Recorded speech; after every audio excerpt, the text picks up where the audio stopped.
Do you constantly feel like you are on your own, doing it on your own, on your healing journey?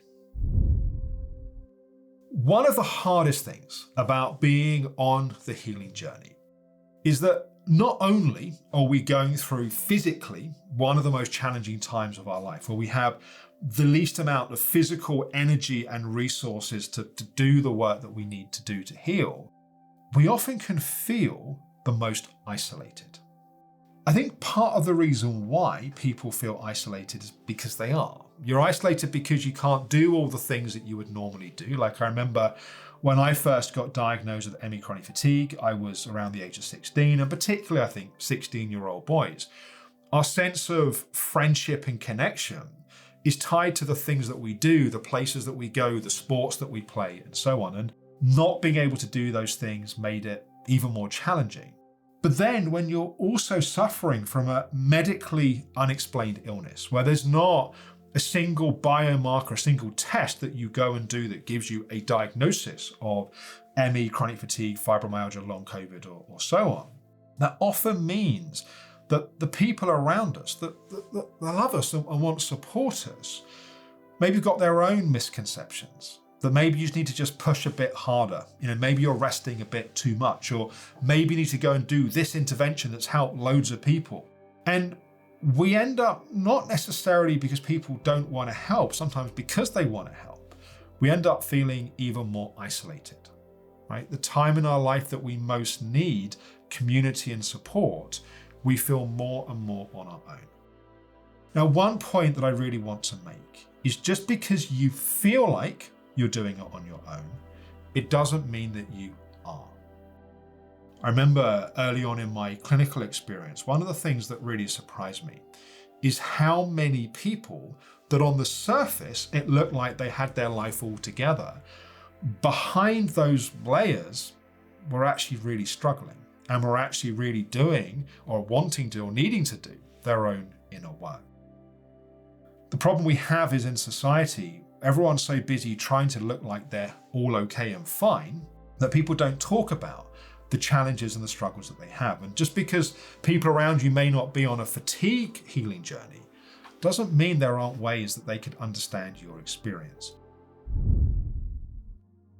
So one of the key things I want to recommend is choosing carefully who you do this with.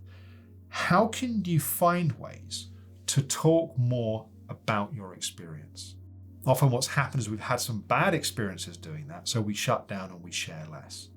But if you can educate the people around you to understand your experience, that the fatigue that you experience is not the same as someone that has normal energy just being tired at the end of a long day.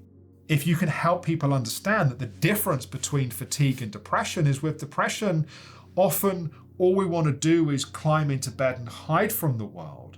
That with a complex fatigue-related condition, it's often the opposite. We want to get out of bed. We want to come into the world, but we don't have currently the energy to be able to do that.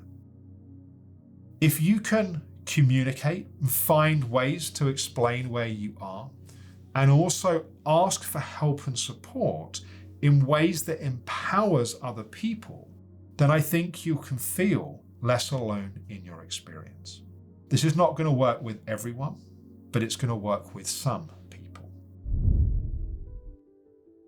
Now, something that may also help you with this is my community Healing Together. I mentioned that isolation on my own healing journey. And so it's been really important to me to have ways for the people that we support as a clinic and as a wider organization don't feel like they're just doing it on their own, because they're not. There's thousands of people a year that go through the different programs that we have that we offer. So what Healing Together is a live weekly Zoom session with recordings also available, where I teach, but I also do live coaching sessions with people. I interview members of our practitioner team. We do some community and share sessions, which are wholly designed to help you connect with and share with other people in the community. This is very different to a support group where sometimes it feels like people are supporting each other in staying stuck and staying where they are. This is a healing together group. You come together, we heal together, we do the work together, we have a weekly focus, you have accountability, you have support. It really is one of the most important building blocks of the healing journey. So you can find out more about Healing Together in the description below this video.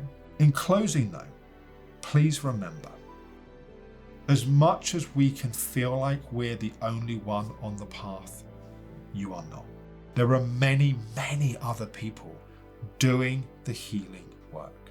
Understand that if you can feel that connection and support from those people, not only do you feel less alone, but it can also help propel that journey forwards. In fact, just read the comments below some of the videos here on the Optimum Health Clinic YouTube channel. You can hear just in there other people's learnings, other people's experiences. Let me know in the comments below this video, was this helpful? What helps you feel more connected on your healing journey? Hope that's been helpful. Thank you for watching.